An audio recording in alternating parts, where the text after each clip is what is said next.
Di dunia sepak bola, ada banyak banget kombinasi pemain hebat. Ada juga yang legendaris. Tapi ada satu yang rasanya tuh kayaknya mustahil deh. Nah, ini dia ceritanya. Kisah tentang trio penyerang paling gila yang pernah ada, MSN. Coba lihat angka ini. 635.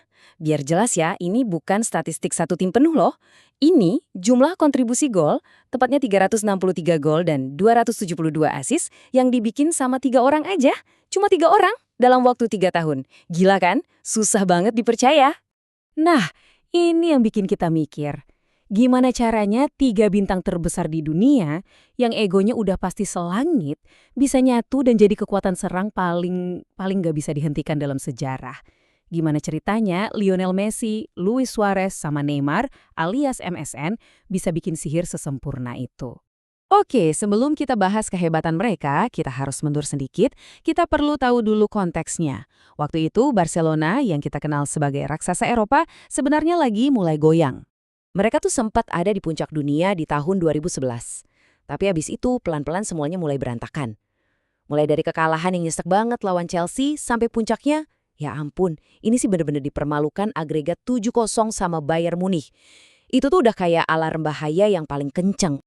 Dan inti masalahnya ada di sini.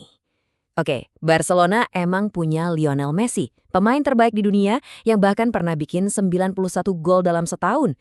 Gila kan? Tapi itu aja ternyata udah nggak cukup. Tim jadi terlalu Messi-sentris, terlalu bergantung sama dia. Dan lawan-lawan mereka udah mulai nemuin cara buat matiin pergerakannya. Jadi, Barcelona sadar mereka butuh perubahan besar-besaran, solusi yang radikal. Dan mereka nekat. Mereka mempertaruhkan segalanya buat ngebangun ulang lini serang mereka dari nol. Langkah pertamanya, mereka datengin Neymar. Siapa sih yang nggak kenal dia waktu itu? Talenta muda sensasional dari Brazil, properti paling panas yang diincar semua klub gede. Kedatangannya ini jadi tanda dimulainya era baru. Meskipun, ya transfernya penuh kontroversi. Setahun lewat, Neymar udah di sana. Tapi Barcelona ngerasa masih ada yang kurang.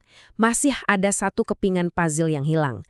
Mereka butuh satu orang lagi buat nyempurnain semuanya. Kepingan itu seorang striker house goal, tapi punya reputasi yang kontroversial banget. Dan disinilah Barcelona ngambil keputusan yang bikin kaget semua orang. Mereka merekrut Luis Suarez. Iya, Luis Suarez yang itu. Pemain yang baru aja bikin heboh dunia karena alasan yang salah banget. Ini benar-benar sebuah pertarungan super besar. Coba bayangin risikonya. Suarez itu lagi dihukum, nggak boleh main bola sama sekali selama 4 bulan penuh. Gara-gara insiden gigitan yang terkenal itu di Piala Dunia. Artinya apa? Dia bahkan nggak bisa ikut latihan bareng tim barunya. Barcelona bayar mahal banget buat pemain yang, ya ampun, gak bisa mereka mainin selama berbulan-bulan. Oke, jadi resikonya diambil. Trio ini akhirnya terbentuk. Tapi yang terjadi setelahnya, itu benar-benar di luar dugaan semua orang. Ini bukan lagi soal taktik di lapangan, tapi soal hubungan pribadi yang luar biasa. Ya kan? Ini yang jadi pertanyaan semua orang waktu itu. Messi, rajanya Barcelona. Neymar, calon bintang masa depan. Suarez, mesin gol yang ulung.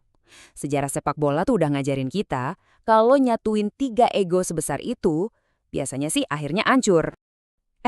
Tapi yang terjadi malah kebalikannya. Nggak ada tuh yang namanya adu ego. Mereka malah jadi kayak saudara. Dengerin aja kata Neymar sendiri. Dia ngelihat Messi tuh kayak kakaknya, bukan saingan. Chemistry mereka di luar lapangan ternyata sama kuatnya, sama di dalam lapangan.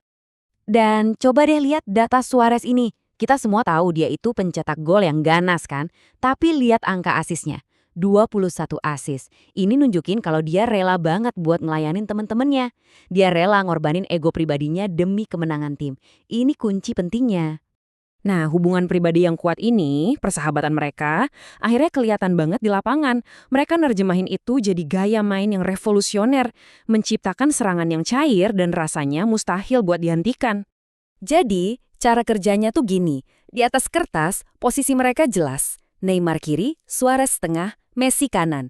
Tapi begitu peluit dibunyiin, dalam hitungan detik mereka bisa ada di mana aja. Mereka tukeran posisi terus-terusan, tanpa henti.